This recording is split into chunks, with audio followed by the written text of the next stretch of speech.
Hey, what's going on, guys? Dropship Tyler here. It's been a while since I've done a video, like 6 months. But yeah, I just wanted to give an update on my Amazon business and how everything's been going. Currently, I'm just sitting in my car waiting for my buddy Matt to get to this spot we're going to check out. It's a warehouse, but there's already a business here.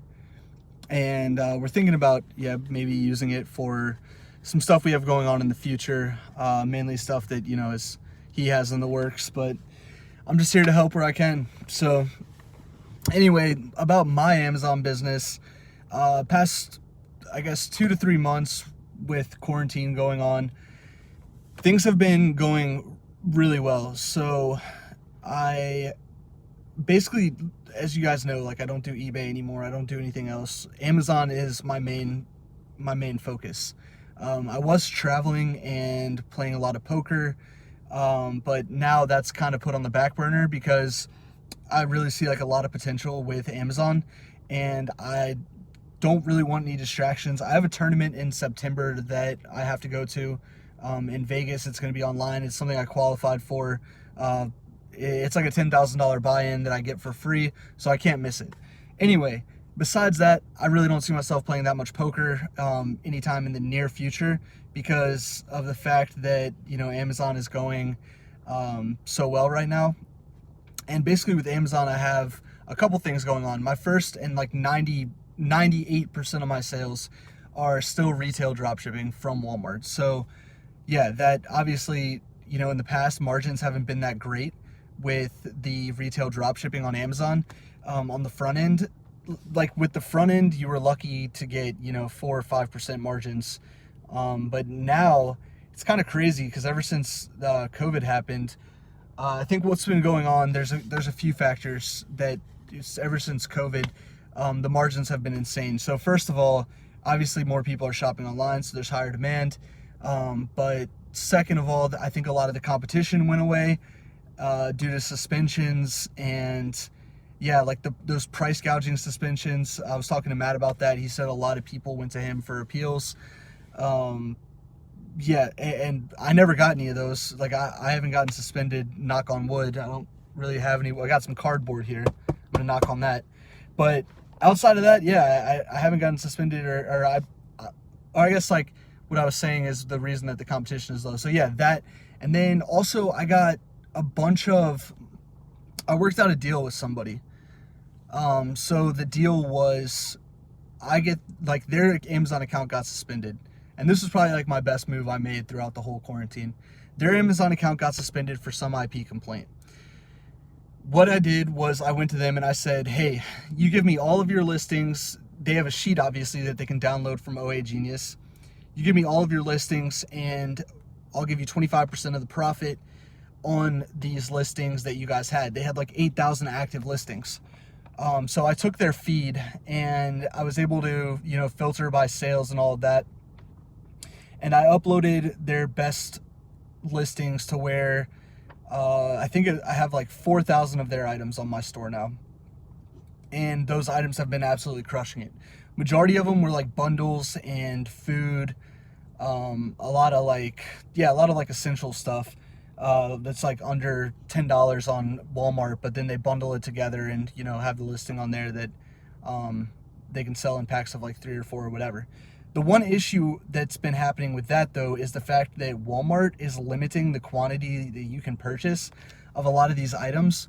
So it's gotten better as we've gone on. It's been like 2 weeks now that I've been using this item feed. It's gotten better as things have gone on, because we're able to delete the listings every day that we find out that Walmart is like limiting us. But yeah, basically like, what was it? It was some cleaning supply thing, right? Like we were selling a pack of 3.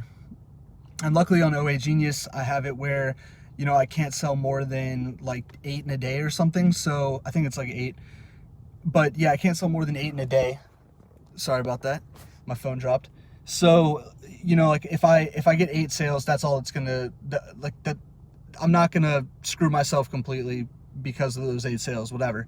Where if I had an unlimited amount coming back into stock, you know, people would just buy it. At the end of the day, when my VAs go to order everything, I realize I have all these problem orders. I'm screwed. So yeah, it's not that bad, but like this particular cleaning product, it was a bundle of 3 and you could actually only buy 2 at a time. So it didn't work. Like there was no way for us to be able to do that. I mean, I guess I could have checked and seen if they had the product in store or maybe somewhere else, but yeah, any cleaning supplies right now, Walmart's limiting the quantity. Most of the quantity is actually 1, but that's an issue we've run into. But yeah, anyways, that feed, that helped me the most. Ever since I got that feed up there, and I've been, at first I uploaded like 1,000 items to test it. It worked. So a few days later, I did more. That feed, ever since I got it up there, now I've been doing over $1,000 a day profit on the front end. And my average margin is like 14 point something %. So the margins are a lot better right now than they've ever been before. Also, another thing I think that the reason the front end margin is so good is because Walmart stopped giving cash back right now. So for those of you guys that don't use Walmart as a source and didn't know this, ever since the coronavirus happened, I don't know why that made them not do cashback anymore, but that's the point when it started. It used to be like up to 5%, sometimes 8% cashback, and then on like Black Friday and Cyber Monday it was like 10% cashback. But that rarely happens. It's usually like I said, like 1 to 5% depending on the category. Now it's just like you can't get cashback at Walmart. So I think a lot of people have probably raised their margin to, you know, kind of, they have like a margin they want to make, right? And before they were saying, okay, top cashback is part of this margin. Now it's more like, okay, now we have to make everything on the front end, so they raise their prices. That's my other theory. The good news is Walmart came out with this 5% cashback credit card. So I only have an $11,000 limit on there. So I've been able to, probably been able to purchase like $20,000 to $30,000, depending on how often this is a month I'm saying, depending on how often I'm able to pay off my credit card. But I use that card, so I get 5% cash back on like $20,000 to $30,000 of purchases a month. And then for the other purchases, I use my Spark card, which I believe is a 3% cash back. So yeah, it's the cash back on the credit card helps a ton. But it does suck for sure that we have no cash back on the back end anymore with the Top Cashback or Mr. Rebates, which are the 2 that I was using. So yeah, I mean, things are going really well. And that 5% and that 3%, it's in addition to the 14% that I'm getting on the front end. So yeah, last month on the front end, I was able to make 15.5K of gross profit. So that doesn't include like my VA expense or, you know, software or anything like that. But then you add in probably like $3,500 or $3,000, yeah, $3,500 probably between the average of the 2, which basically that cash back from my credit card pays for my employee expense, my software expense, everything like that. So yeah, it was a really good month last month. It was the best month, and a lot of it was because of the feed. If I had had that feed the entire month, dude, I probably would have made over 30K last month. It was insane. So I kind of wish I had like worked that out earlier. But again, I have to pay the people that I got the feed from 25% profit of their items. So any items that I already had on my store, I don't have to give them a percentage of, but any of the SKUs that were uploaded in their files, yeah, they get a percent of. And obviously, you know, the reason they got suspended was the IP complaint. That brand, those items, they were all taken out of the sheet before I uploaded. I was very careful about that to make sure that they did that. But anyway, yeah, I'm excited to see how this next month goes, because yesterday was wild. I did over 12,000 in sales, and yeah, like 98% of it was the retail drop shipping, and then the other side of it that I'm working with Matt on is the Wholesale FBA, which is something that, you know, everyone talks about. I've been talking about for a while. I never really took action on it because I was always just so in love with the idea of the drop shipping, how fast you can scale it. You know, like I said, I just uploaded some feeds and basically doubled what I was making. With FBA though, it's and I'm also doing online arbitrage too, like FBA. So I'm ordering products from Home Depot, Lowe's, Walmart, sending them into Amazon. I've been told it's not that great of an idea to do that because you can get suspended because of IP complaints, and counterfeit claims and whatever. And if you try to provide invoices, you know, you're going to have to provide the retailer. Obviously, Amazon doesn't want that. They want you to have like a legit supply chain with a wholesaler. So yeah, it's not the best thing, but I'm making sure that the brands that I choose to do this with are not on anybody's restricted brands list. So like I'm looking at like web scraper apps brand list, OAGs, as well as one with Matt that his team has put together. It's just all of the companies that have basically put complaints in on sellers over, you know, the past 3 years. So I'm being very careful with the brands that I do this with, but it's definitely not ideal. The margins are okay. It's about the same as like regular drop shipping, most of the products I find.